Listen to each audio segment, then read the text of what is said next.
Bienvenue à cette session d'information consacrée à l'actualité africaine sur DBS.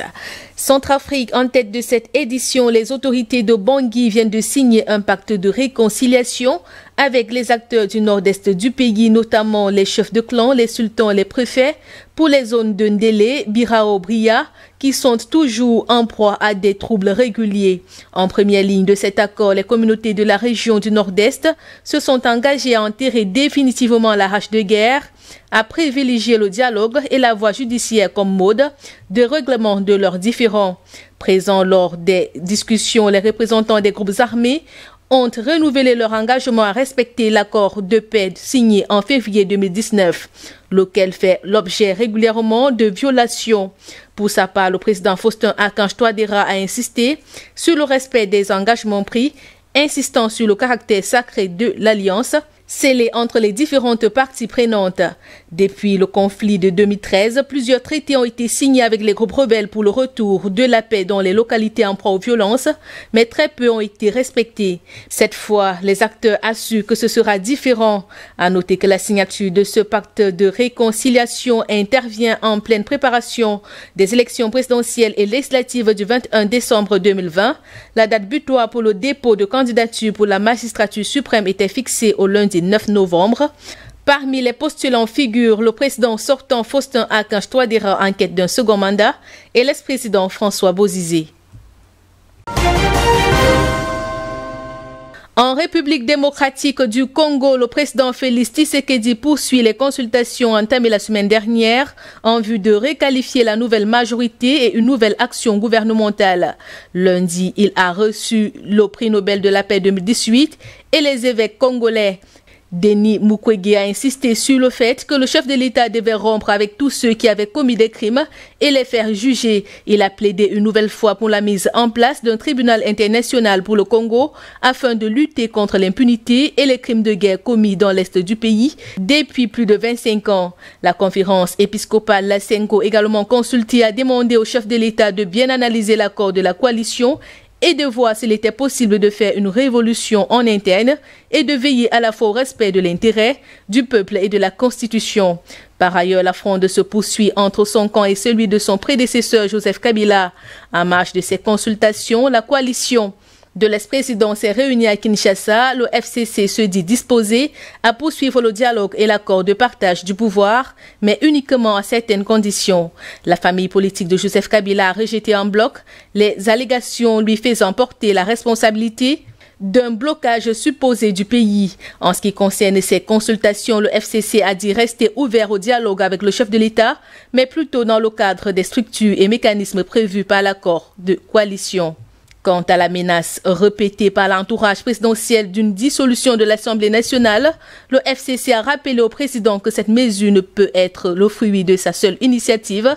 En l'absence d'une crise persistante entre le gouvernement et l'Assemblée nationale, l'alternative à cette démarche, selon le FCC, est d'organiser des élections générales anticipées à tous les niveaux, y compris la présidentielle.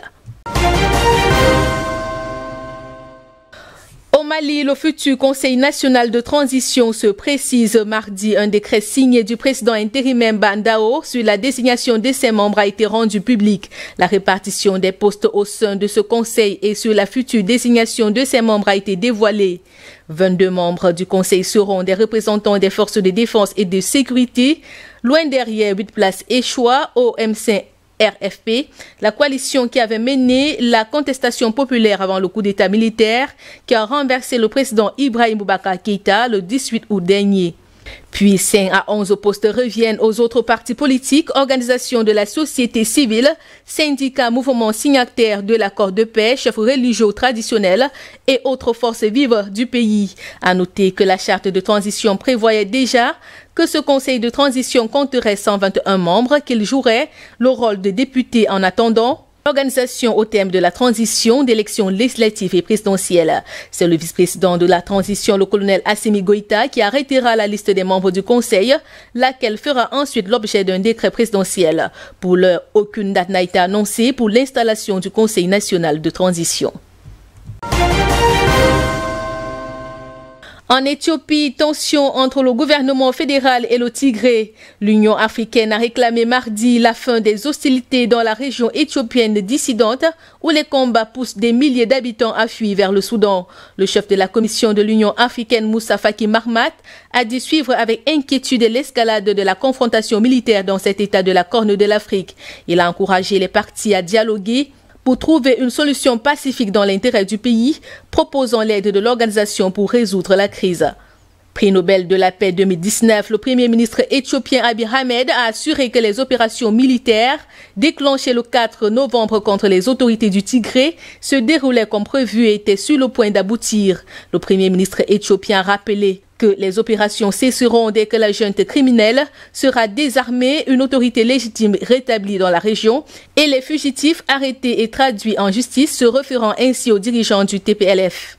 La semaine dernière, les députés ont approuvé l'instauration d'un état d'urgence dans la région dissidente du Tigré, peu après le lancement par le gouvernement fédéral d'opérations militaires contre les autorités de la région, située au nord du pays à la frontière avec l'Érythrée, qu'il accuse d'avoir attaqué les bases de l'armée éthiopienne. Sur place, Abiy Ahmed tente de rétablir l'autorité du gouvernement fédéral dans cette province dirigée par le Front de libération du peuple du Tigré, qui le défie depuis des mois. Le désaccord s'est accentué avec le report sine die pour cause de Covid-19 des élections nationales censées avoir lieu en août dernier et qui a entraîné la prorogation du mandat des députés et par ricochet celui du Premier ministre.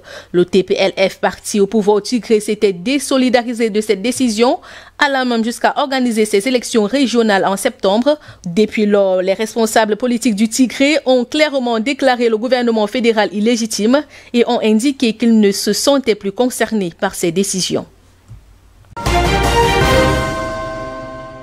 Au Burundi, après 4 ans de suspension, le pays vient de réintégrer officiellement l'Organisation internationale de la francophonie.